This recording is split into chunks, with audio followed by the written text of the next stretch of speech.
우리가 좀 더 이 계절에 모이기에 힘쓰면 좋겠습니다. 자, 오늘 이 비유에 대한 말씀을 읽었어요. 예수님의 비유인데요. 비유가 뭔가요? 비유?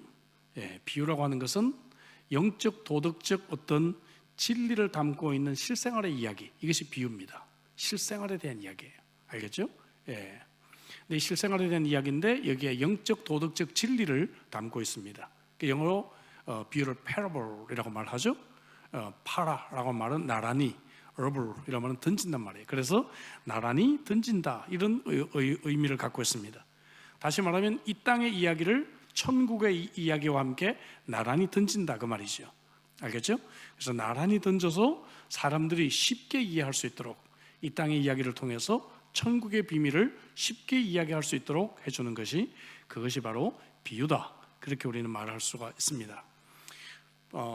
영적인 진리를 바로 들으면 잘 깨닫지 못하고 내 이야기가 아닌 것 같다가 생각이 들다가도 비유를 통해서 이야기를 하면 이것이 쉽게 이해가 되고 또 나의 이야기로 들려지게 된다는 것이죠.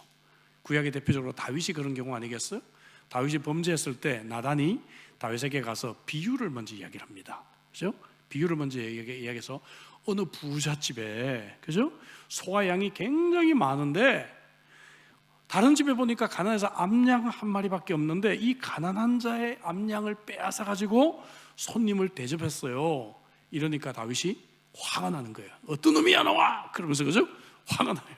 그러니까 이 나단이 바로 당신이 그런 일을 했습니다 라고 이야기를 하니까 다윗이 충격을 받죠. 아, 이게 내 얘기구나. 이런 비유가, 이런 효과가 있단 말이죠. 사실 예수님은 비유를 참 많이 말씀하셨어요. 성경에 보면 예수님의 비유가 한 30가지, 40가지 정도가 나와요. 그리고 비유 하나하나마다 굉장히 주옥과 같은 말씀들을 하셨습니다.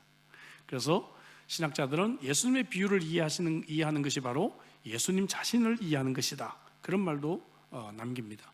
마태복음 13장 34절 35절에 보니까 예수께서 이 모든 것을 무리에게 무엇으로 말씀하시고? 비유로 말씀하시고, 비유가 아니면 아무것도 말씀하지 아니하셨으니 이는 선지자를 통하여 말씀하신 바 내가 입을 열어 무엇으로 말하고? 비유로 말하고 창세부터 감추인 것들을 드러내리라 함을 이루셨다, 이렇게 말씀하고 있잖아요. 그래서 비유를 말씀하고 계셨어요. 자, 그래서 이 듣는 사람들이 비유를 쉽게 이해하고 이 비유를 삶에 실천할 수 있도록 주님이 도와주셨습니다. 자, 그래서 우리는 이 비유를 우리가 늘 공부할 때는 그 당시의 이 배경을 꼭 살펴볼 필요가 있어요. 알겠죠? 그렇지 않고는 이 비유를 잘 이해하기가 어려워요. 예수님 당시의 그 생활과 풍습, 문화, 이런 것들을 배경으로 연구를 해야 이 비유를 이해할 수 있어요. 그리고 비유를 해석할 때 한 가지 굉장히 주의할 점이 있는데, 이건 뭔가 하면은 비유는 한 가지 진리만을 나타내기 위해서 주어졌습니다. 복합적이지 않아요. 자, 이 얘기는 뭔가 하면은 이 비유를 너무 복합적으로 생각하면 뭡니까? 그 모순에 빠지는 경우들이 있단 말이죠. 그러니까 그 비유는 예수님이 뭔가 한 가지를 강조하기 위해서 실생활의 이야기를 하다 보니까 다른 각도에서 그 비유를 보면 좀 이야기가 이상한 이야기가 돼요. 예를 들어 볼까요? 예를 들면 누가복음 오늘 보면 15장인데 한 장 지나면 16장에 불의한 청지기 비유가 나와요. 간단히 말씀드리면 주인이 자기 재산을 관리하고 있는 청지기가 재산을 이렇게 흡입한다는 얘기를 듣고, 야, 너 이리 와봐, 너 그렇게 하면 안 돼 라고 주의를 주는데, 청지기가 생각해 보니까 이건 잘못하면 주인한테 쫓겨나게 생겼거든요. 그래서 야, 내가 쫓겨나고 난 뒤에 그 다음에 내가 살도리를 마련해야 되잖아요. 그래서 주인에게 빚진 사람을 불러옵니다. 당신 10,000불 빚졌죠? 여기 $8,000라고 내가 수정해 줄게요. 당신 $50,000 빚졌죠? 내가 $40,000라고 해줄게요 라고 장부를 다 고쳐줘요. 예? 그 얘기가 16장에 나옵니다. 그런데 주인이 어떻게 해요? 칭찬해 줍니다. 야, 이 굉장히 지혜롭네. 그리고 주인이 칭찬해 준단 말이에요. 예수님이 이 비유를 통해서 우리에게 주시고자 하는 교훈은 딱 한 가지예요. 뭔가 하면은 뒤에 나옵니다. 불의의 재물로 친구를 사귀라는 거예요. 이 세상의 재물은 어차피 없어지는 것인데 이거 아끼지 말고 이걸 가지고 사람을 얻어라, 그 교훈을 주기 위해서 이 비유를 끌고 왔는데, 이 비유를 다른 각도에서 자꾸 해석하면 이상하잖아요. 그죠? 이상합니다. 그래서 우리가 비유를 해석할 때는 이 비유를 통해서 주시고자 하는 메시지가 뭔가, 그거 하나만 붙들어야 이 비유를 온전히 이해할 수가 있다는 것입니다. 이해하셨죠? 예, 이 비유는 완벽한 스토리는 아니에요. 실생활의 이야기를 가지고 한 가지 진리를 우리에게 가르쳐 준다 이거죠. 자, 성경의 비유가 한 30개에서 40개 정도 나온다 그랬는데, 크게 이 비유를 한 5가지 정도로 분류를 해볼 수가 있어요. 주제별로. 알겠죠? 5가지 정도 분류를 해볼 수 있는데, 예를 들어서 첫째는 구원에 대한 비유가 있습니다. 우리가 구원받는 것에 대한 비유가 있고, 또 천국에 대한 비유가 있어요. 마태복음 13장이 대표적이죠. 그 다음에 지혜에 대한 비유가 있어요. 좀 전에 누가복음 16장, 이 청지기는 주인이 지혜롭다고 칭찬하게 됩니다. 이런 지혜에 대한 비유가 있고, 그 다음에 삶에 대한 비유가 있어요.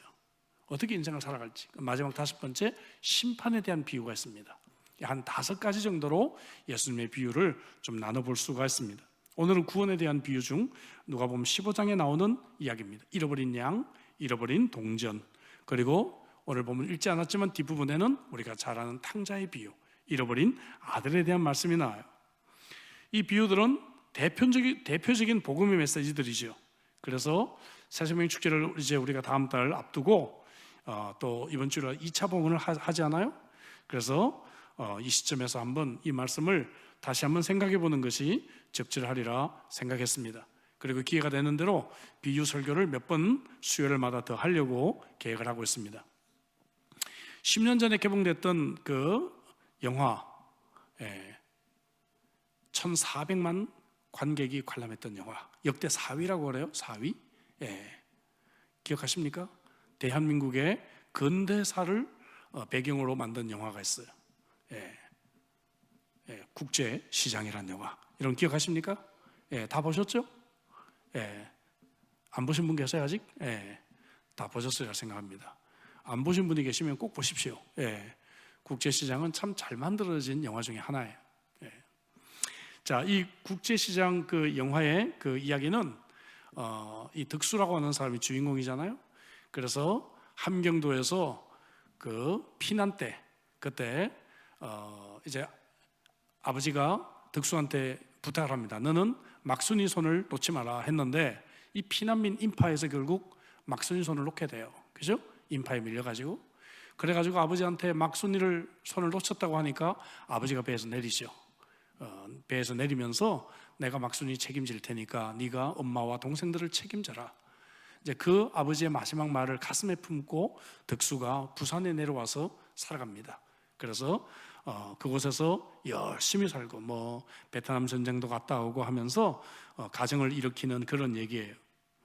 그런데 어느 정도 안정을 찾고 살아가지만 늘 두고 온 아버지와 막순이를 그리워합니다. 그러다가 이산가족 재회 프로그램을 통해서 드디어 미국으로 입양돼서 살고 있는 이 막순이와 극적으로 연결돼서 화상통화를 해요. 화상통화. 와, 이 장면에서 눈물 안 쏟은 사람이 있을까요? 저도 이 영화를 보면서 와, 나도 여성 호르몬이 강력하게 역사하는구나 하는 것을 느꼈습니다. 보통 영화 보면서 안 우는데 이거 보고 눈물이 막 나더라고요. 저도 연기도 얼마나 잘하는지 이 배우들이 이 감격적인 이 정말 이 장면 아직도 10년이 됐지만 생생합니다. 아마 모든 관람자들의 눈물을 왈칵 쏟았던 장면이 아닌가 그렇게 생각을 해요. 이런 잃었다가 다시 찾은 가족, 그 세상에 어떤 것보다 귀하고 소중하다고 말할 수가 있겠죠. 그렇죠?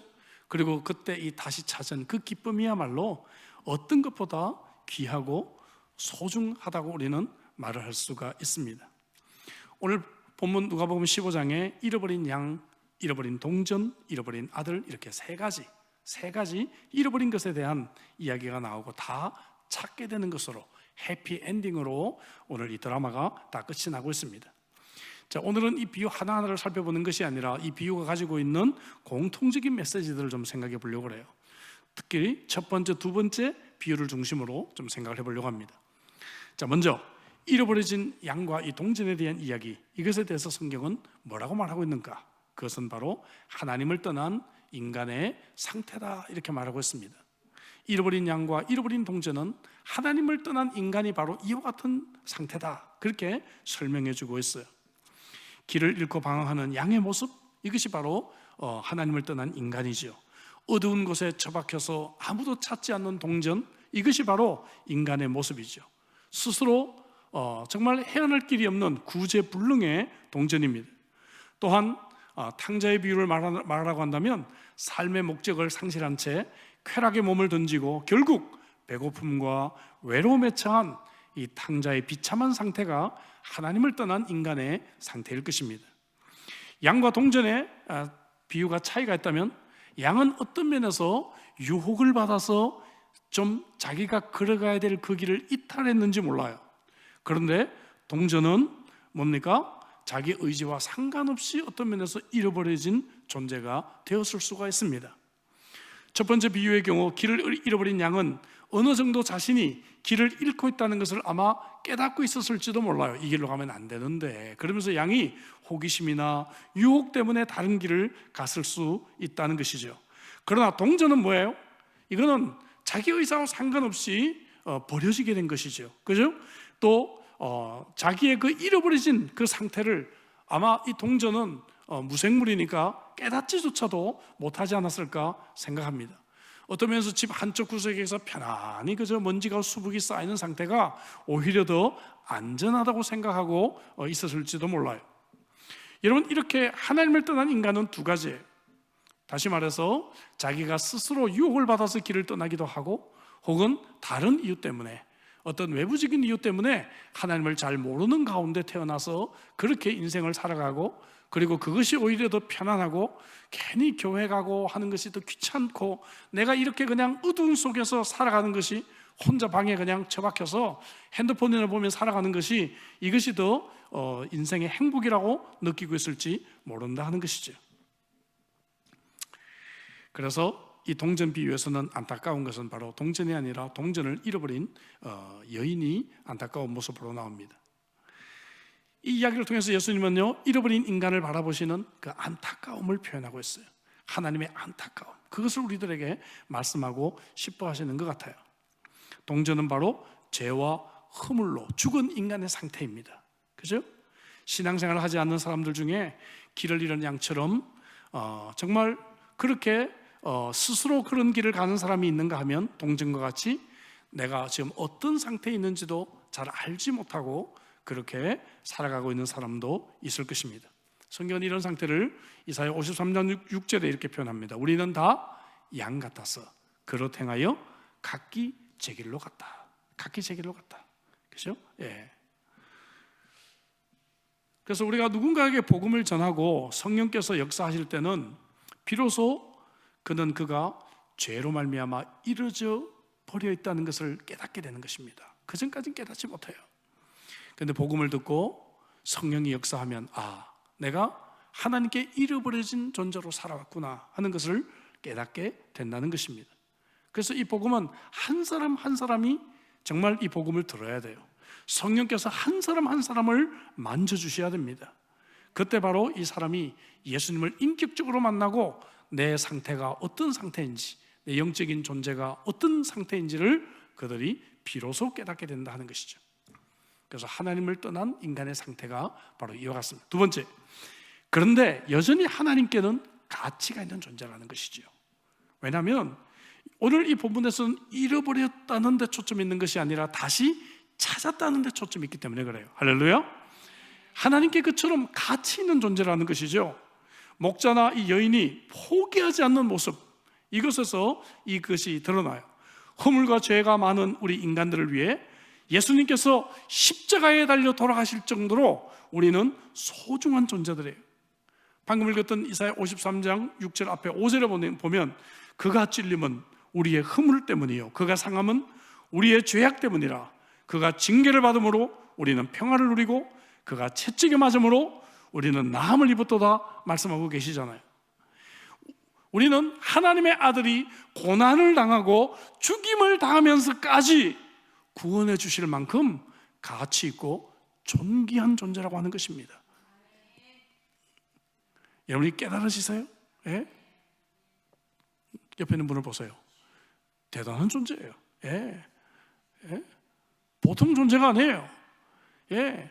하나님의 아들이 그의 생명을 투자할 만큼 위대한 투자를 해서 구원하신 존재들이다 이거죠.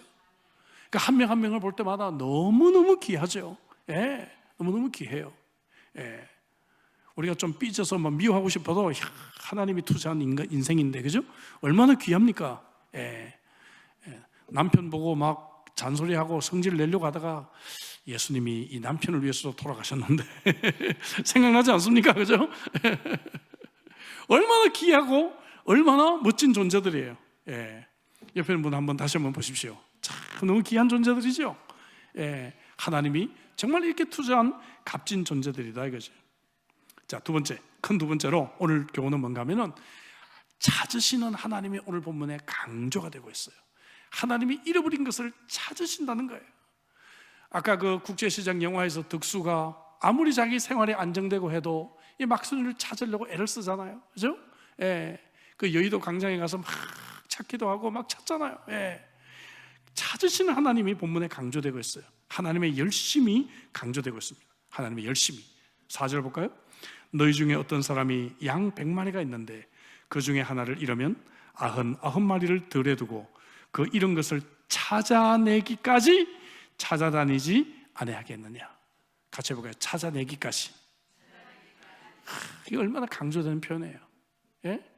여러분, 하나님이 찾아내기까지 하면 이게 찾겠어요? 못 찾겠어요? 찾겠죠. 그죠? 예. 예. 내가 찾아내기까지 하면 못 찾을 수 있어요. 예. 근데 제가 좀 찾는데 은사가 있습니다. 예. 제 아내가, 지금은 그런 일이 없는데 옛날에 제 아내 은사 중에 하나가 지갑을 잃어버리는 게 이 은사입니다. 예. 그래가지고 지갑을 참 잘 잃어버려요. 예. 그래서 어떤 날은 지갑을 다 잃어버리면 지갑에 뭐가 들어있어? 운전면허증, 뭐 은행카드, 뭐 메디케어가 다 있잖아요. 예. 그럼 제가 또 다 새로 만들어줬는데 어느 날 새로 다 만들어서 지갑까지 사가지고 딱 해준 날 또 잊어버리고 왔어요. 예. 딱 잃어버리고 저는 또 잘 찾아요. 예. 지갑을 또 찾아냅니다. 예.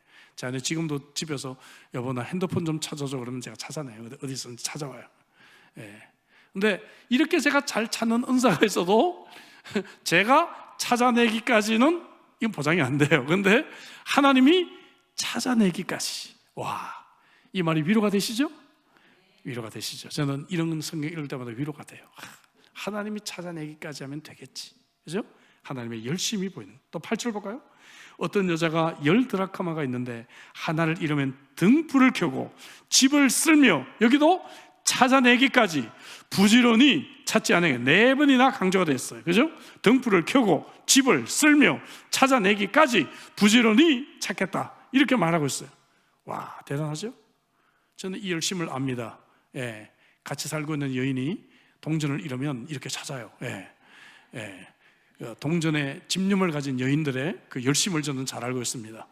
찾을 때까지 막 찾아냅니다. 결국 찾아내요. 동전 하나 아까우니까.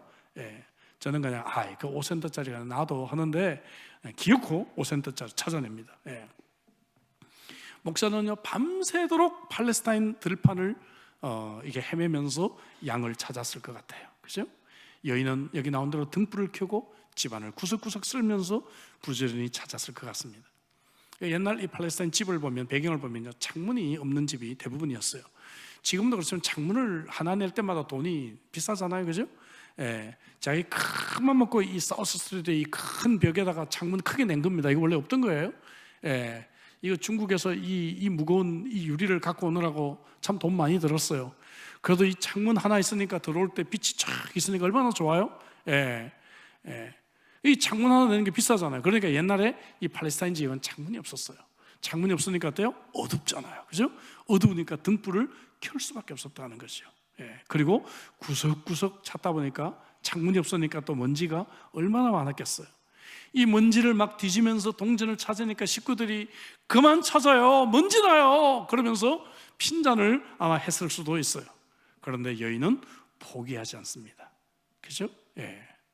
포기하지 않아요. 이 동전에 대한 여인의 집념은 무섭지 않습니까? 그죠? 포기하지 않아요. 자, 여기서 우리는 찾기까지 찾으시는 하나님의 그 열심. 성경학자들은 오늘 이 본문에 삼위일체 하나님이 나타난다. 탕자 비유에서는 아들을 기다리는 아버지, 성부 하나님의 모습이 나타나고, 이런 양의 비유에서는 목자 예수 그리스도, 예수님이 나는 선한 목자다 그러셨잖아요. 목자 예수, 바로 아들 예수 그리스도가 나타나고, 또 잃어버린 언전의 비유에서는 바로 성령의 모습이 그려지고 있다는 것이죠. 그죠? 잃어버린 영혼을 이제 돌아오도록 돕는 성령의 역할이 생각이 난다 하는 것입니다. 잃어버린 영혼을 구원하시기 위해 성부 하나님은 회복을 계획하시고, 성자 예수 그리스도께서는 십자가를 통해서 그 일을 성취하시고, 성령 하나님은 죄인이 회복되도록 도우시는 삼위일체가 등장한다. 자, 두 번째, 하나님의 사랑을 또한 나타내게 돼요. 그죠? 잃어버린 이 영혼을 찾는 것을 통해서 우리는 하나님의 사랑을 보게 돼요. 본문이 주어진 배경을 우리가 살펴볼 필요가 있습니다. 항상 성경은 문맥과 이 컨텍스트를 통해서 이해해야 된다고 늘 강조했습니다. 오늘 이 비유가 왜 주어졌는가? 앞에 배경을 볼까요? 배경을 보니까 예수님이 죄인들이랑 같이 말씀을 나누고 있으니까 바리새인들이 의아해합니다. 그죠? 이 사람이 지금 죄인들이랑 함께 이야기 나누고 음식도 같이 먹네? 라고 흉보고 있어요. 그러니까 예수님은 당시 손가락질을 받던 이 세리와 죄인들도 잃어버린 영혼들로 보고 계셨잖아요. 주님은 그들을 향한 사랑이 있었단 말이죠. 바리새인과 서기관들은 죄인과 세리들은 쟤들은 우리하고 틀려. 예? 쟤들이 왜 교회 왔어? 목사님 그 암흑 있잖아요. 다른 교회에서 사고 치고 왔어요. 예? 그 사람 한국에서 뭐 이상한 짓 하다 왔어요. 그러는데 하나님은 어때요? 하나님은 똑같이 구원받아야 될 한 영혼으로 보신다는 것입니다. 아멘이시죠 여러분? 예, 똑같이 구원받아야 될 한 영혼이에요. 이것이 바로 예수님께서 이 땅에 오신 목적이다라는 것을 말씀하고 계셨다는 것입니다. 5절 볼까요? 또 찾아낸 즉 즐거워 어깨에 메고. 와, 그죠? 얼마나 기뻐요. 또 9절 볼까요? 또 찾아낸 즉 벗과 이웃들을 불러 모으고 말하되 나와 함께 즐기자 이런 드라크마를 찾아내었노라. 여러분 얼마나 이 기쁨이 있습니까? 찾았을 때, 잃어버린 영혼을 찾았을 때 큰 기쁨이 있는 하나님의 모습을 보잖아요. 하나님의 이 놀라운 사랑을 우리가 발견하게 된다는 것입니다. 목자는요 단지 한 마리 잃어버렸다가 한 마리를 찾은 것이 아니에요. 잃어버린 그 양을 찾았다는 것입니다. 여러분, 예? 그냥 목자가 싹군 목자 같았으면 어때요? 한 마리 잃어버렸네. 근데 당시 팔레스타인 들판에 잃어버린 양들이 가끔 있었거든요. 그럼 적당히 한 마리 잡아다가 100마리 채워서 데리고 가면 끝이에요. 그렇지 않습니까? 그런데 양을 사랑하는 목자는 그렇게 할 수가 없어요. 잃어버린 그 양이 어디서 지금 헤매며 울부짖고 있을까? 가슴이 아픈 거예요. 잃어버린 바로 그 양을 찾아야지만 목자의 마음이 안심이 된다는 것입니다. 여러분, 그렇죠? 예. 그냥 숫자 한 명 채우는 것이 아닙니다. 예. 내일 우리가 다락방별로 가을 운동회를 하는데 우리 다른 다락방에 비해서 뭐 3명이 더 왔네. 그게 우리가 만족할 것이 아니라 우리 다락방에 누가 못 왔다 하는 마음을, 안타까운 마음을 가지고 볼 수 있어야 된다 그 말이죠. 여러분 이해하시죠? 바로 잃어버린 그 양을 목자는 찾아야 됐다 그 말이죠. 예. 그리고 동전도 마찬가지예요. 동전도요 그냥 동전이 아니에요. NIV에서 My Lost Coin 이렇게 되지만 원래 원어적으로 보면 정관사가 있어요. The Coin. 잃어버린 바로 그 동전을 찾아야 되는 거예요. 예?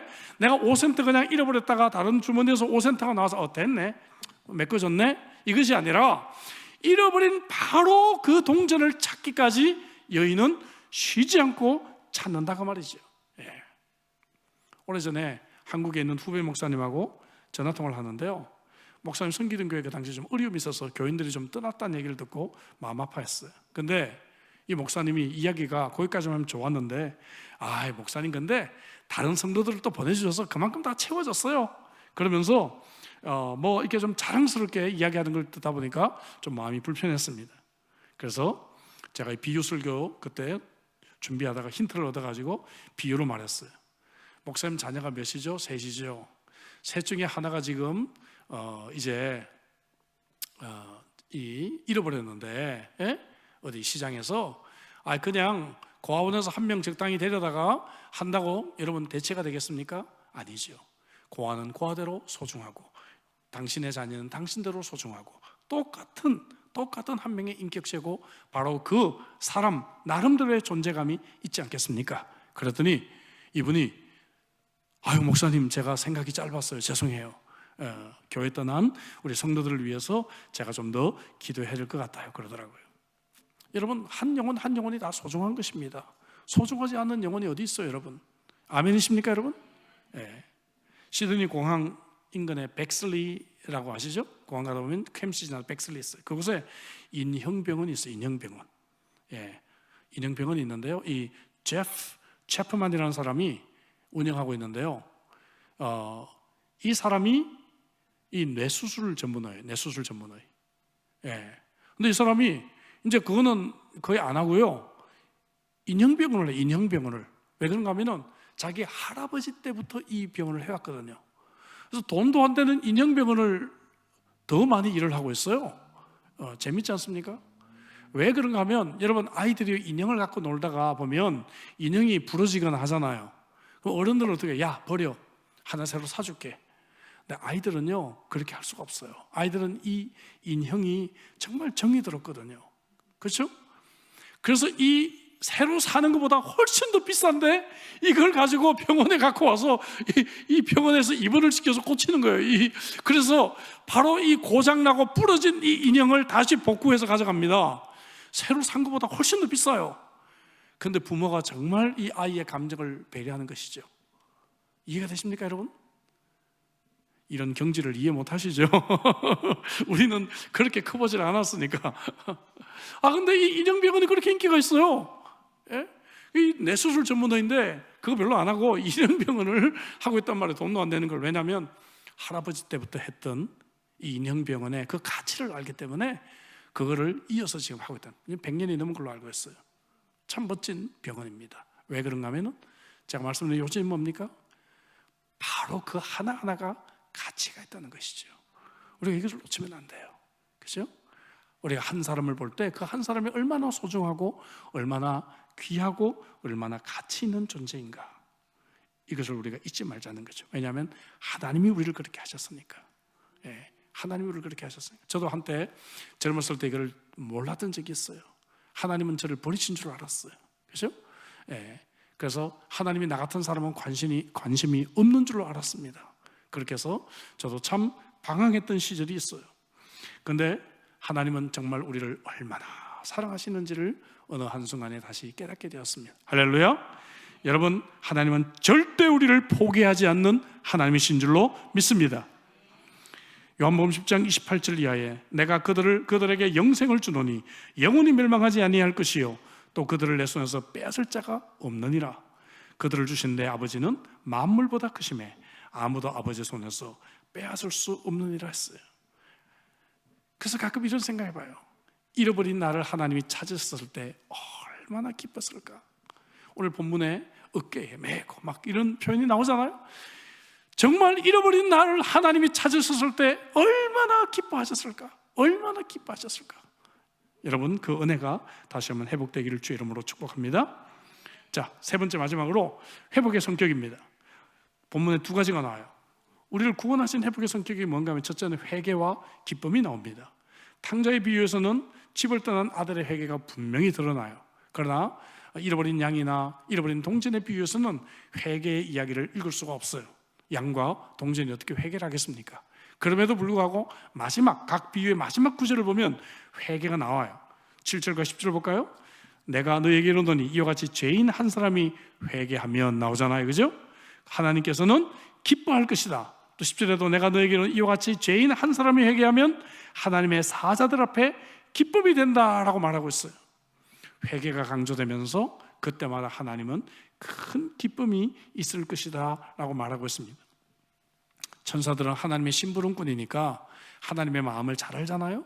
그러니까 죄인이 회개하면 하나님이 정말 기뻐하실 거야 라고 알고 계신다면 그 말이죠. 이사야 55장 7절에 그래서 악인은 그의 길을 불의한 자는 그의 생각을 버리고 여호와께로 돌아오라.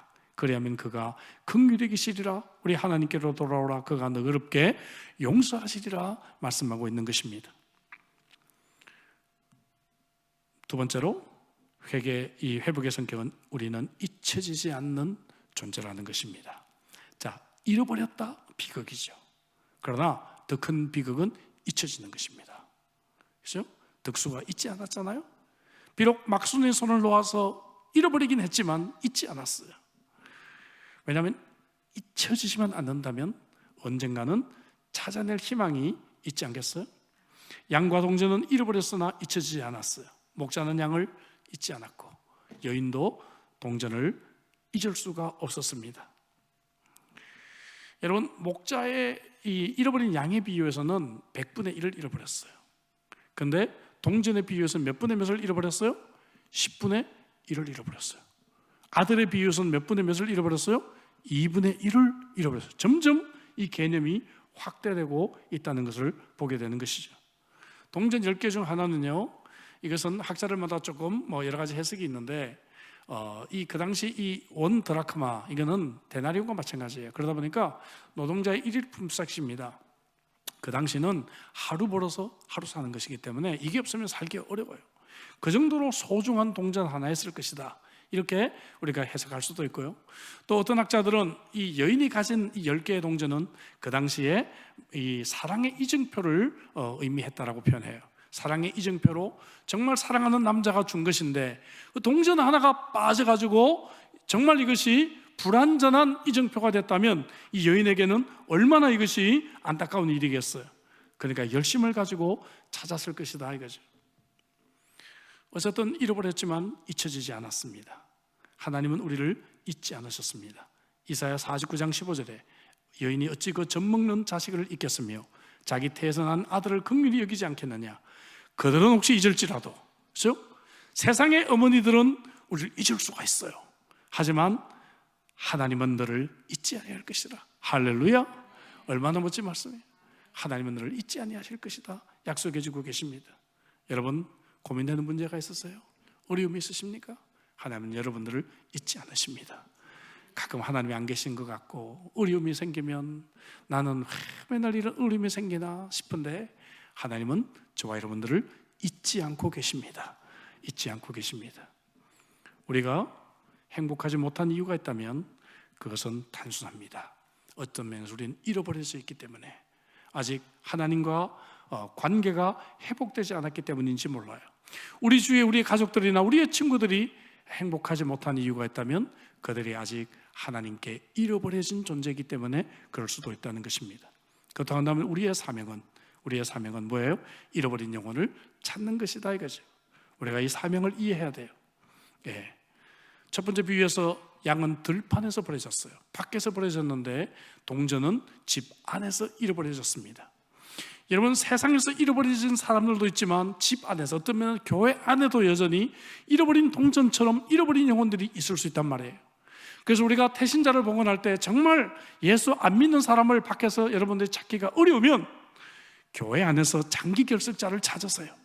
교회 안에서 장기 결석자를 생각해서 장기 결석자를 여러분들이 접근하시고 식사 초대하고 공을 들여서 그들을 새생명 축제에 초청하시기 바랍니다.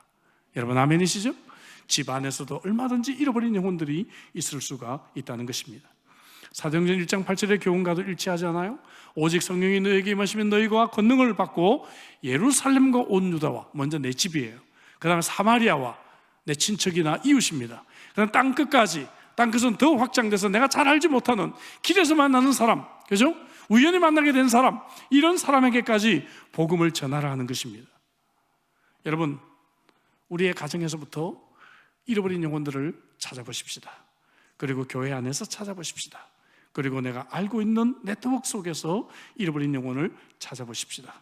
그리고 더 나아가 땅끝, 내가 알지 못하는 사람이라 할지라도 하나님이 만나게 해주신 이 인연을 생각해보고 잃어버린 영혼을 찾아보시기 바랍니다. 우리는 해마다 이 가을에 잃어버린 영혼들을 찾는 일을 해왔어요. 금년 새생명 축제가 이제 한 달 앞으로 다가왔습니다. 4주밖에 남지 않았습니다. 태신자가 결정이 되어 있겠죠? 이번 주일날 2차 봉헌을 합니다. 그 영혼을 하나님 앞에 적어내고 기도하고 최선을 다해 보십시다. 그래서 금년 이 새생명 축제 때는 내가 정말 하나님 앞에서 잃어버린 영혼을 찾는 한 해가 되었다. 내가 하나님 앞에 섰을 때 정말 부끄럽지 않은 그러한 2024년을 살았다. 그렇게 고백했으면 좋겠습니다. 이 소중한 잃어버린 영혼을 찾는 아름다운 계절이 되시기를 주 이름으로 축복합니다. 기도하십시다. 주신 말씀 가지고 우리 한번 간절하게 기도하죠. 오늘 이 비유를 통해서 잃어버린 양과 잃어버린 동전, 잃어버린 아들을 통해 우리는 하나님을 떠난 인간의 상태가 어떤지 보았습니다. 그럼에도 불구하고 하나님은 잊지 않으시는 소중한 존재라는 것을 말씀해 주셨습니다. 하나님은 우리를 귀하게 여기십니다. 하나님은 저와 여러분들을 사랑하십니다. 그리고 하나님은 바로 우리를 끝까지 찾기까지 찾으시는 하나님이십니다. 하나님의 사랑이 느껴지세요? 저는 이런 본문을 읽을 때마다 가슴이 뭉클해요. 왜냐하면 내가 뭔데 하나님이 이처럼 나를 사랑하실까? 하나님의 그 사랑이 제 가슴 속에 메아리 쳐집니다. 득수가 막손이를 잊지 않은 것처럼 하나님은 우리를 잊지 아니하시고 마침내 찾아내고야 마시는 하나님이시기 때문에 오늘 저와 여러분들이 이 자리에 지금 앉아 있습니다. 그동안다면 동일한 은혜가 우리 사랑하는 우리의 가족들과 우리의 이웃들, 우리의 아는 사람들에게 행해져야 되겠죠. 금년 우리 사장님의 주체를 통해서 하나님 내가 한 명이라도 구원하는 은혜가 있게 해달라고 주신 말씀 가지고 우리 한번 간절하게 우리 한번 통성으로 한번 기도하겠습니다.